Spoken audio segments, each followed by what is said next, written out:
வணக்கம். நம்ம இன்றைக்கி ஏஎம்ஆர் பில்டர்ஸில் எங்கே இருக்கோம் அப்படின்னு பார்த்தோம்னா 15 வேளம்பாளையமில் இருக்கிற அம்மன் நகரில் ஆர்எஸ் ப்ராஜெக்டில் நம்ம இருக்கோம். நம்ம இன்றைக்கி வந்து பில்லர்களை பற்றி பார்க்க போகிறோம். ஒரு கட்டிடங்களாக இருக்கட்டும், ஒரு வீடாவோ ஒரு தொழிற்சாலையாகவோ இருந்தாலும் சரி, அதனுடைய ஸ்ட்ராங்னஸ் எங்கே இருக்குன்னா நம்ம கம்பியில் தான் இருக்குது, பில்லர்களில் தான் இருக்குது. பில்லர்கள் தான் பல ஆண்டுகள் வந்து கட்டிடங்களை வந்து வலிமையாக வைக்கும். ஒரு சிலர் அதனுடைய லாப நோக்கத்துக்காக பில்லர்களை கம்மி பண்ணுறாங்க. கண்டிப்பாக அந்த மாதிரி பண்ணாமல் மினிமம் வீடுகளுக்கு ஒரு செங்கல் கட்டடத்துக்கு 3/4க்கு 1 அளவுக்கு பில்லர் கொடுக்கணும். பீம் வரக்கூடிய இடங்களில் 3/4க்கு 1.5 அளவுக்காவது பில்லர் கொடுக்கணும். நம்ம அந்த மாதிரியான பில்லர்களை தான் நம்ம கட்டடங்களை கொடுத்துருக்கோம்.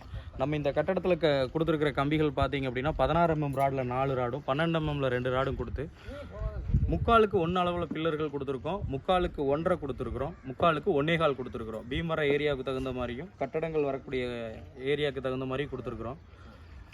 இந்த மாதிரி உங்கள் கட்டடங்களில் கம்பிகள் எப்படி கொடுத்துருக்குறாங்க, அது அந்த ஸ்ட்ராங்னஸ் இருக்கா? நம்ம கட்டடம் வந்து இப்போ ஹாலோ பிளாக் பில்டிங்காக இருந்தால் எந்த அளவு கொடுக்கணும்? மினிமம் ஒரு 3/4க்கு 3/4 கொடுக்கணும்.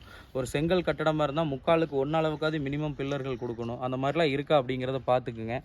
நீங்கள் வந்து இந்த இந்த செய்தி உங்களுக்கு யூஸ்ஃபுல்லாக இருந்தது அப்படின்னா நம்மளுடைய யூடியூப் சேனலை சப்ஸ்கிரைப் பண்ணுங்கள், நம்மளோட இன்ஸ்டாகிராம் ஐடியை ஃபாலோ பண்ணுங்கள். இது மாதிரி தினமும் உங்களுக்கு ஒரு நல்ல செய்தியோடு வரேன். நன்றி.